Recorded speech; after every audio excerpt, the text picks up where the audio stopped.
प्रभात बच्चों, कैसे हैं आप। आशा है सभी स्वस्थ होंगे और घर पर ठीक से अध्ययन कर रहे होंगे। मैं संजय सिंघल, लाला जगदीश प्रसाद सरस्वती विद्या मंदिर, जानसर रोड, मुजफ्फरनगर से आज आपका गणित में जो टॉपिक रहेगा कक्षा 7 के लिए पूर्णांक रहेगा। पूर्णांक पर आने से पहले आपको प्राकृतिक संख्या का पता होना चाहिए। प्राकृतिक संख्या किसे कहते हैं? गणित में संख्याएं 1, 2, 3, 4 इत्यादि ये सभी प्राकृतिक संख्या कहलाती हैं। अर्थात जो संख्याएं वस्तु को गिनने और उनके क्रम को व्यवस्थित करने के लिए प्रयुक्त की जाती हैं वे सभी प्राकृतिक संख्याएं होती हैं।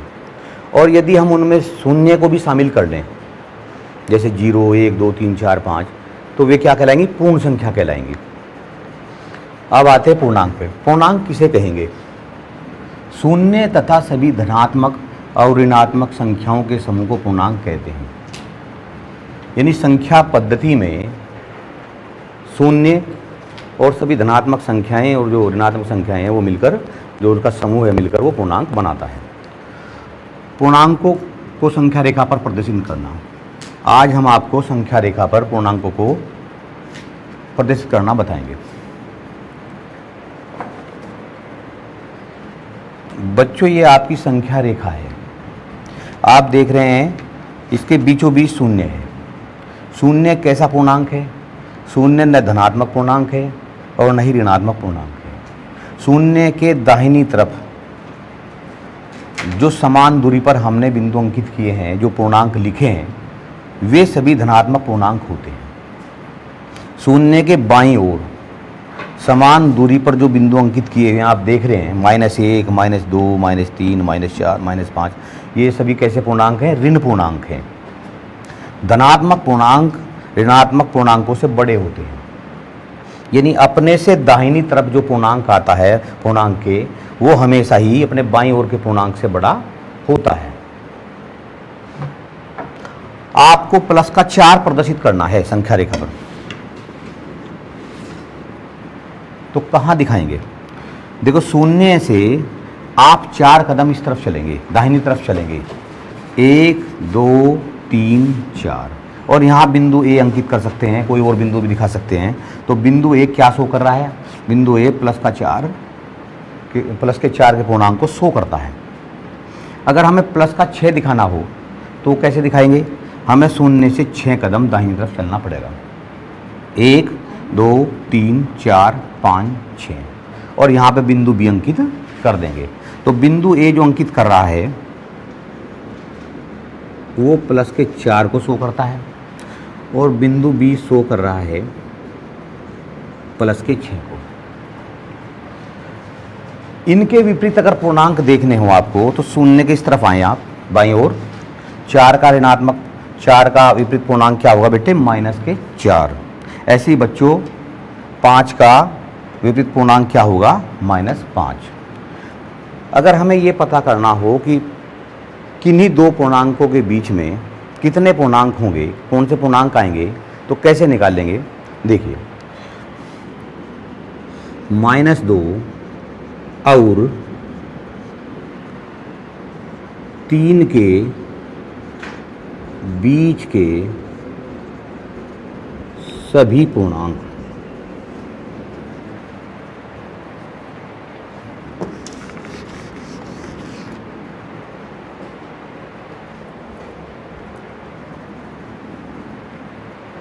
हाँ, ये -2 और 3 के बीच के सभी पूर्णांक दिखाने हैं। जब आप बाएं से दाएं की ओर जाएंगे तो ये बढ़ते हुए क्रम में आएंगे पूर्णांक, यानी आरोही क्रम में आप इनके पूर्णांक को देखोगे। और जब आप दाएं से बाईं ओर आते हैं तब वो घटते हुए क्रम में आते हैं, उसे हम अवरोही क्रम बोलते हैं। तभी पूर्णांक आते हैं अवरोही क्रम में। तो यहाँ हम जो दिखा रहे हैं आपको आरोही क्रम में दिखा रहे हैं पूर्णांकों को।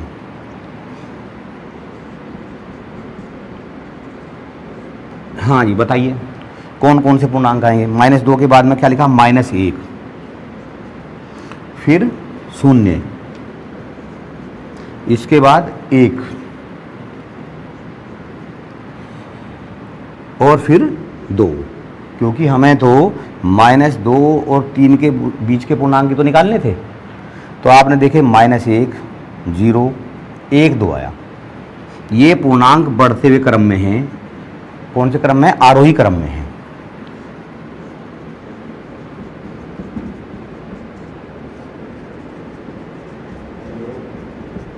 एक उदाहरण के माध्यम से और समझाते हैं हम। आपको निकालने हैं -4 और 3 के बीच के सभी पूर्णांक। चलिए बताइए कैसे कैसे निकालेंगे। -4 कहाँ है संख्या रेखा पर? ये। और 3 कहाँ है? यहाँ पे। इसके बीच के सभी पूर्णांक निकालने हैं हमें। मान लीजिए आरोही क्रम में निकालने हैं, तो कैसे निकालेंगे? बाएं से दाहिनी तरफ चलेंगे। तो -4 और 3 के बीच के पूर्णांक आपको निकालने हैं। सबसे पहले कौन सा आएगा? -3। हाँ जी, फिर कौन सा आना चाहिए? -2, यही तो आएगा भाई। फिर -1, फिर 0। अच्छा बच्चों, ये 0 कैसा पूर्णांक है? 0 न धनात्मक पूर्णांक है, न ही ऋणात्मक पूर्णांक है। ये न्यूट्रल होता है, उदासीन होता है। ना इसका कोई, इसे धनात्मक पूर्णांक बोलते हैं हम, ना ही ऋणात्मक पूर्णांक बोलते हैं। अब बताओ 0 के बाद कौन सा आएगा? 1। फिर कौन सा आएगा जी? 2। क्या हमें 3 भी लिखना चाहिए? नहीं लिखना चाहिए, क्योंकि हमें तो -4 और 3 के बीच के पूर्णांक निकालने थे। तो हम 3 नहीं लिखेंगे, हमें तो इनके बीच के पूर्णांक निकालने थे। समझ में आ गया ना?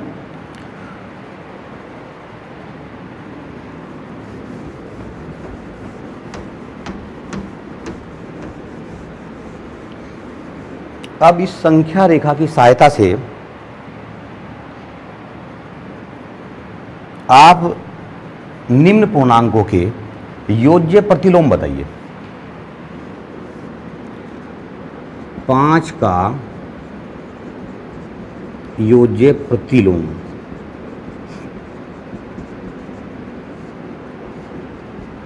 अच्छा, योज्य प्रतिलोम का पता कैसे लगाते हैं भाई?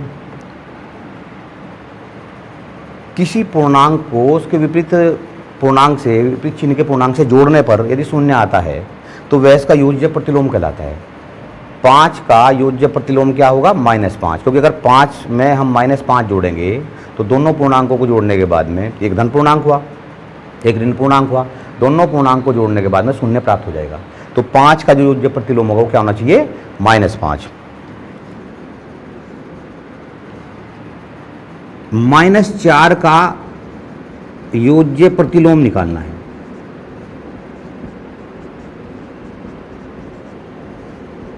तो जैसे आपने 5 के विपरीत यहाँ -5 देखा बाईं ओर, 5 का जो योज्य प्रतिलोम है वो -5 है, और -5 का योज्य प्रतिलोम 5 है संख्या रेखा की सहायता से। ऐसे ही -4 का योज्य प्रतिलोम क्या होगा? -4 का योज्य प्रतिलोम होगा ये +4। अगर +4 का निकालना हो तो योज्य प्रतिलोम क्या होगा? -4। तो -4 का योज्य प्रतिलोम क्या हुआ? +4, यानी धनात्मक पूर्णांक।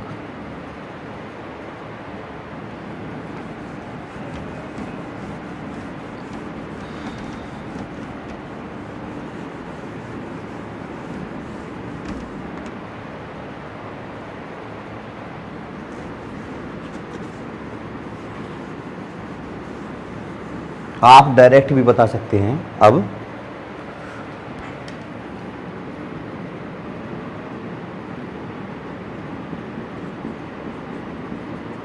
फॉर एग्जाम्पल 3 का योज्य प्रतिलोम निकालना है।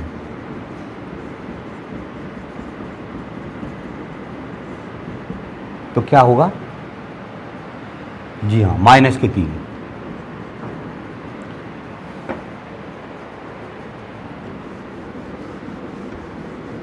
किसी पूर्णांक की उत्तरवर्ती संख्या हम कैसे निकालते हैं? उत्तरवर्ती संख्या निकालने के लिए हम उसमें एक जोड़ते हैं।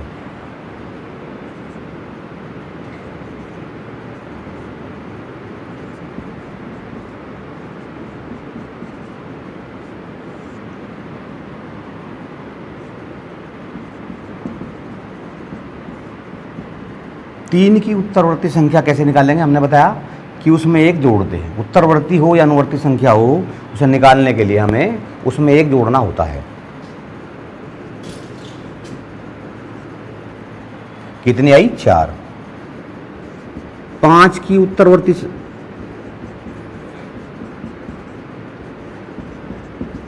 संख्या बताइए अब कैसे निकालेंगे? 5 में क्या जोड़ेंगे? 1 जोड़ेंगे। इस प्रकार हमें धनात्मक पूर्णांक 6 प्राप्त होगा। अगर हमें किसी संख्या की पूर्ववर्ती संख्या निकालनी हो, किसी पूर्णांक की पूर्ववर्ती संख्या निकालनी हो, तो कैसे निकालेंगे? 5 की पूर्ववर्ती संख्या निकालनी है। इसके लिए हमें 1 घटाना होता है, 1 कम करना होता है। तो क्या प्राप्त होगा? धन पूर्णांक 4 प्राप्त होगा। 3 की पूर्ववर्ती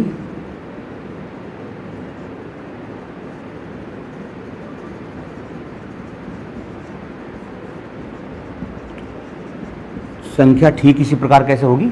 3 में से 1 घटा देंगे तो 2 प्राप्त हो जाएगा।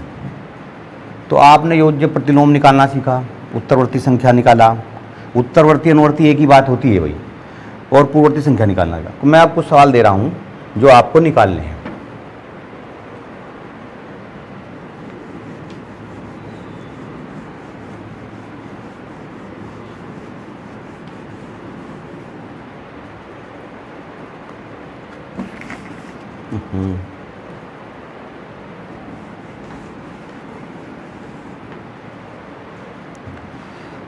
नंबर 1,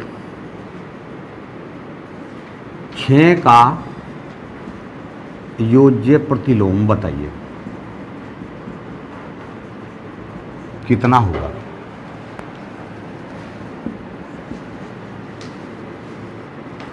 छः की पूर्ववर्ती संख्या या पूर्णांक बताइए।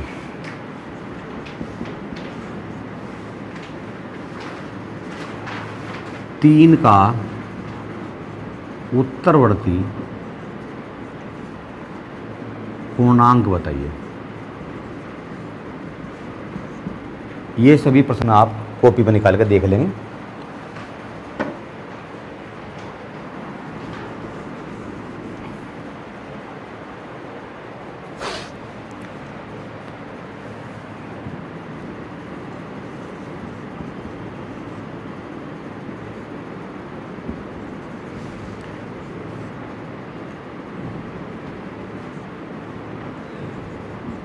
पूर्णांकों की योग संक्रिया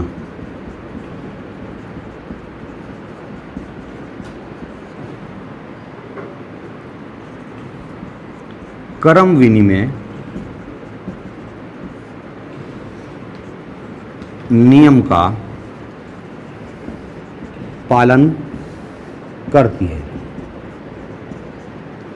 किन्हीं दो पूर्णांकों के लिए आप देखिए कि पूर्णांकों की जो योग संक्रिया है वो क्रम विनिमय नियम का किस प्रकार पालन करती है। हमने दो पूर्णांक लिए 2 और 3, तो 2 को 3 के साथ जोड़ दिया, फिर इन पूर्णांकों को इनके क्रम को बदल दिया, तो 3 + 2 लिखा, तो योगफल यहाँ 2 में 3 जोड़ने के बाद यहाँ भी 5 आया और 3 में 2 जोड़ने के बाद में यहाँ भी 5 आया। तो आप देख रहे हैं दो पूर्णांकों के लिए अगर हम उसके क्रम को बदल देते हैं तो उनके योग में कोई अंतर नहीं आता। अर्थात पूर्णांकों की जो योग संक्रिया है ये क्रम विनिमय नियम का पालन करती है। क्रम बदलने पर उनके योग में कोई फर्क नहीं आता है। ऐसे ही साहचर्य नियम के लिए देखते हैं। कोई 3 पूर्णांक लेते हैं,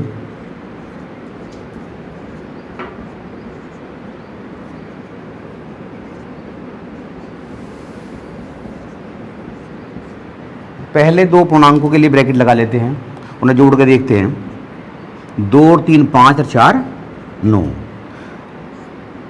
और फिर इसमें बाद के 2 पूर्णांकों में हम ब्रैकेट लगा के जोड़ते हैं।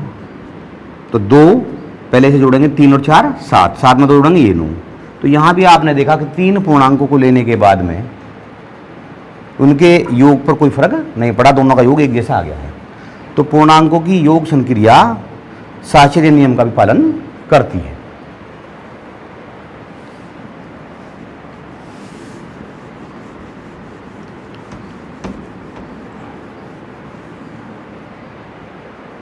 दो पूर्णांकों का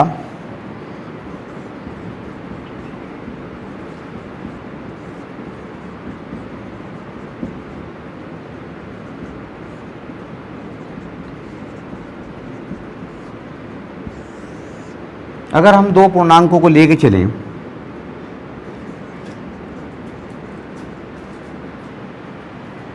चार और 5 को, दोनों धनात्मक पूर्णांक दिखाई दे रहे हैं, उनको जोड़ें तो क्या आता है 9।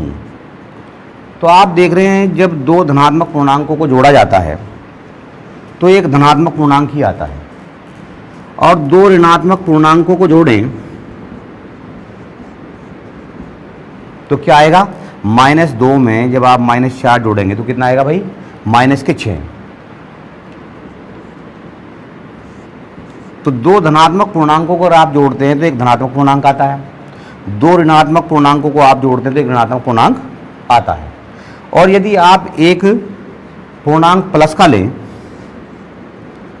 और एक पूर्णांक माइनस का लें और योग करके देखें, क्या आएगा भाई, 10 में से 8 गए 2। तो यहां जो चिन्ह आता है वो बड़ी संख्या पे जो चिन्ह लगा होता है वही आता है। बड़ी संख्या क्या है इसमें, 10 पे कौन सा चिन्ह है जो आप देख रहे हैं, यहाँ चिन्ह लगा हो या ना लगा हो प्लस का ही माना जाता है। तो यहाँ पे प्लस का 2 आया क्योंकि 10 में से 8 गए 2। बड़ी संख्या पे जो चिन्ह था वो प्लस का होता है, यहाँ पे वो प्लस का है, और 10 में से 8 गए 2 मिला। तो दो विपरीत चिन्हों के अगर पूर्णांक को जोड़ते हैं तो चिन्ह वो आता है जो संख्या बड़े वाली होती है, उसका चिन्ह आता है।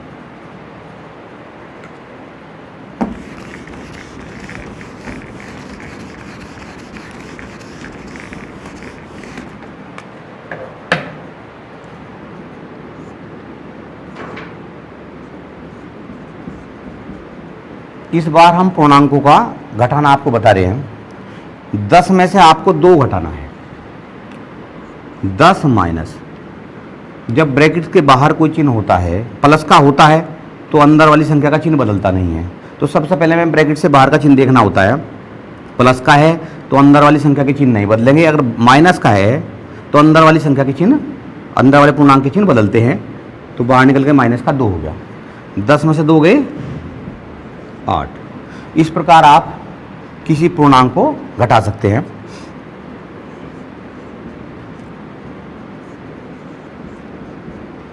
पंद्रह में से 8 कैसे घटाएंगे, 15 है और ये कहीं का आएगा बाहर निकल गए 8, जो धन पूर्णांक है अंदर की ओर, बाहर निकल कहीं का आएगा माइनस का। कितना आया 7। बड़ी संख्या पे चिन्ह कहीं का है यहाँ प्लस का मानिए, यहाँ बेशक चिन्ह लगा हो। 15 में से 8 गए 7। तो आपने पूर्णांकों का जोड़ना घटाना सीखा। इससे संबंधित भी आप कुछ प्रश्नों को हल करेंगे।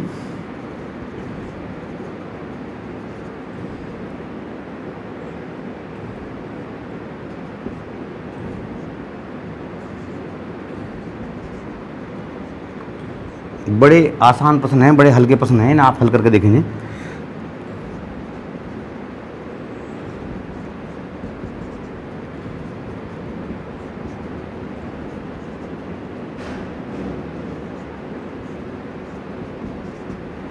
इन्हें भी आप हल कर सकते हैं, बहुत आसान प्रश्न है, जैसे मैंने अभी हल करके बताया आपको।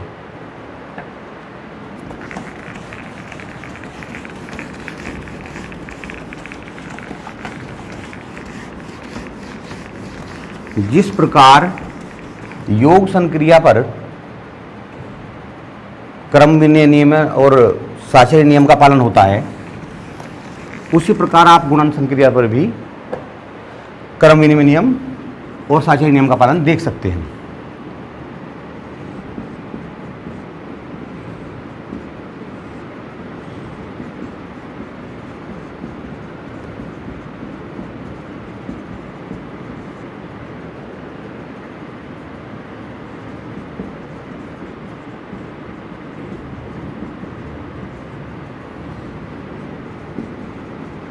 नियम का पालन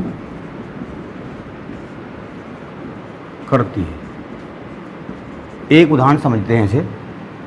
हमने दो पूर्णांक लिए 3 और 4, तो 3 को 4 से गुणा किया, कितना आया 12। अब इसके क्रम बदल दिया हमने, पहले 4 लिया फिर 3, वो उन दोनों का गुणनफल भी कितना है 12।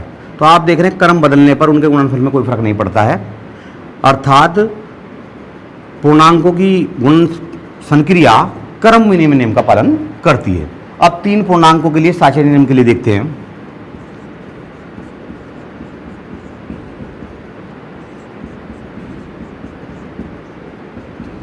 पहले दो पूर्णांकों पर ब्रैकेट लगाया, ऐसे ही बाद के दो पूर्णांकों पर ब्रैकेट लगा लिया। तो पहले इसकी इससे गुणा करेंगे, 3 की 4 से, 3 चौक 12, और 12 गुणा फिर 5 से करोगे तो कितना आया 60।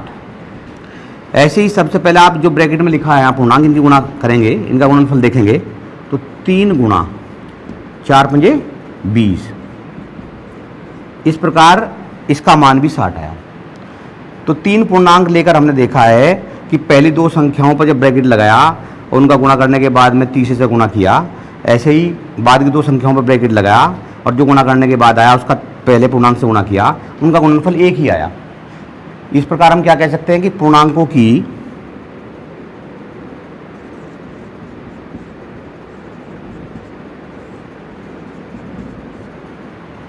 गुणन संक्रिया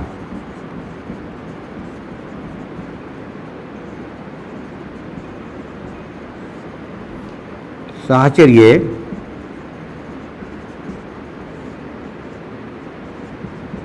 प्रगुण का पालन करती है।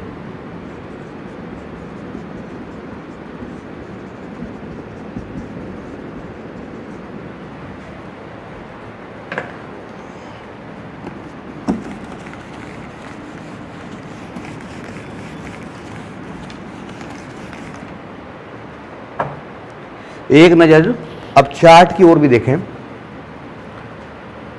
संख्या पद्धति में सभी पूर्ण संख्याएं m ऋणात्मक संख्या साथ मिलकर जो संग्रह बनाते हैं वह संग्रह पूर्णांक कहलाता है। जैसे -6, -8, 11, 15, 0, 7, 6 आदि सभी पूर्णांक आप देख रहे हैं। इसमें +5 पूर्णांक को संख्या रेखा पर निरूपित करना है। आप ये संख्या रेखा देख रहे हैं, इसके बीच में शून्य है और समान दूरी पर बिंदु अंकित किए गए हैं 1, 2, 3, 4, 5, 6 से इधर समान दूरी पर -1 बाईं ओर, -2, -3, -4, -5, -6। आपको प्लस का 5 पूर्णांक अंकित करना है तो शून्य से दाहिनी तरफ 5 कदम चलना होगा। 1, 2, 3, 4, 5। तो यहाँ पे बिंदु 5 प्रदर्शित किया गया है जो +5 पूर्णांक को प्रदर्शित करता है। संख्या रेखा का प्रयोग करते हुए 9 में धन पूर्णांक 9 में -6 आपको जोड़ने हैं, इनका योग प्राप्त करना है। आपने एक संख्या रेखा को लिया, संख्या रेखा में यहाँ भी आप बीचों बीच देख रहे हैं शून्य है। शून्य कैसा पूर्णांक बताया था हमने, न धनात्मक पूर्णांक है न ही ऋणात्मक पूर्णांक है, और इसके इस दाहिने ओर के जो पूर्णांक है वो धनात्मक पूर्णांक कहलाते हैं और 0 से बाईं ओर के ऋणात्मक पूर्णांक कहलाते हैं। तो आपको पहले +9 दिखाना है। 0 से आप कितने कदम आगे चलेंगे दाईं तरफ, 9 कदम। 1, 2, 3, 4, 5, 6, 7, 8, 9। इस प्रकार आपने प्लस के 9 को दिखाया तीर के निशान से दाईं तरफ जाते हुए प्लस के 9। फिर आपको माइनस के 6 जोड़ना है, इसमें ऋण पूर्णांक 6 जोड़ना है। तो आपको वापस आना पड़ेगा, कितने कदम 6। 1, 2, 3, 4, 5, 6। आप 3 तक आ गए और आपने ऐसे शो किया, तीर के निशान को उल्टा दिखाया -6 से। तो 9 में अगर -6 जोड़ा तो आपको क्या प्राप्त हुआ, 3 प्राप्त हुआ। समझ में आया ना। पूर्णांकों का जोड़ना एवं घटाना, 2 उदाहरणों के माध्यम से आप जोड़ना घटाना भी एक बार फिर देख लें। 35 में से आपको 20 घटाने हैं, तो बाहर माइनस का चिन्ह लगा है, अंदर वाला जो धन पूर्णांक है वो बाहर निकल कितना आएगा, माइनस का आएगा, माइनस के 20 आएंगे। 35 में से 20 गए 15। 40 में आपको इस बार माइनस के 20 जोड़ना है। तो चूंकि बाहर प्लस का चिन्ह है तो अंदर वाले पूर्णांक के चिन्ह नहीं बदलेंगे। तो 40 और माइनस यहाँ पे -20 ऐसा का एज इट इज आएगा जैसे अंदर था, -20 आया, 40 में से 20 घटाए 20 बचा।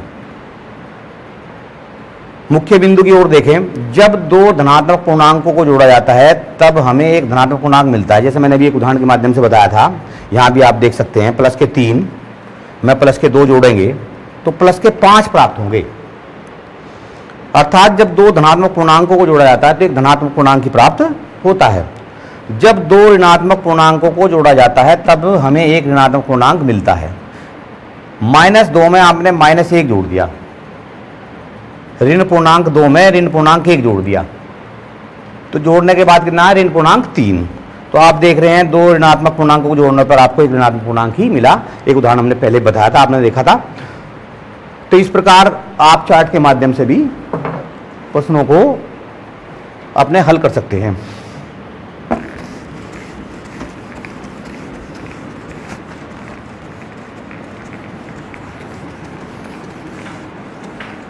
कुछ प्रश्नावली संबंधित अब हम प्रश्न करते हैं।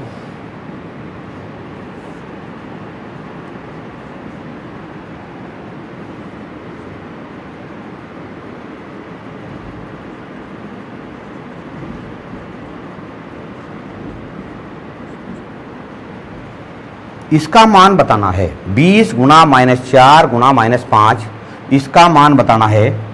तो आपको इसका गुणनफल बताना है।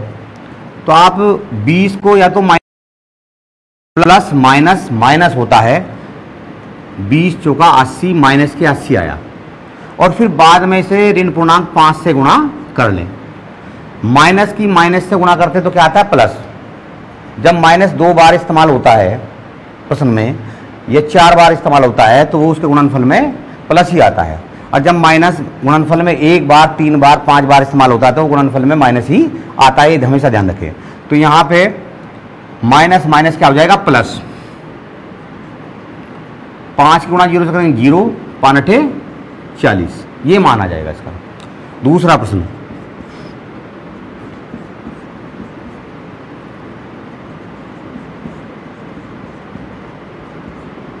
बच्चों बताओ इसका गुणनफल कैसे आएगा, जरा समझिए। माइनस माइनस हमने क्या बताया, प्लस होता है। माइनस की गुणा जब माइनस से होती तो क्या आता है, प्लस। तो माइनस की गुणा माइनस से करेंगे तो क्या बनेगा, प्लस। और 6 की फिर 4 से गुणा करो, 6 चौक 24। अब गुणा करना हमें है 5 से, 24 पंजे 120, या ऐसे कर लो 5 चौक 20, हासिल लगे 2, 5 दूनी 10 और 2 12, तो 120 आया। 120 कहेंगे प्लस के। ऐसे ही दो पूर्णांकों का आप भागफल देखिए। 46 को 5 से भाग किस प्रकार देंगे, जिसे आप भाग कह रहे हैं उसे बटे भी कह सकते हैं आप। 40 बटे 5, 5 एकम 5, 5 40, तो कितना आए, कटने के बाद में 8। धन पूर्णांक कितना, 8। तो जिस प्रकार हम गुणा करते हैं पूर्णांकों की, उसी प्रकार हम भाग भी कर सकते हैं। पूर्णांकों के भाग देने पर एक पूर्णांक ही आता है। पूर्णांक की जो क्रिया है, योग, व्यवकलन, भाग और गुणनफल में संवृत है। एक उदाहरण से और समझिए। 20 को भाग देना है -5 से। इन धन पूर्णांक 20 को भाग देना है आपको ऋण पूर्णांक -5 से। तो 20 बटे -5, ऊपर ये प्लस में, नीचे माइनस में, प्लस माइनस माइनस ही होता है। 5 एकम 5, 5 चौक 20, इस प्रकार -4 मिला, ऋण पूर्णांक 4 मिला। आज के लिए इतना ही बच्चों, धन्यवाद, थैंक यू।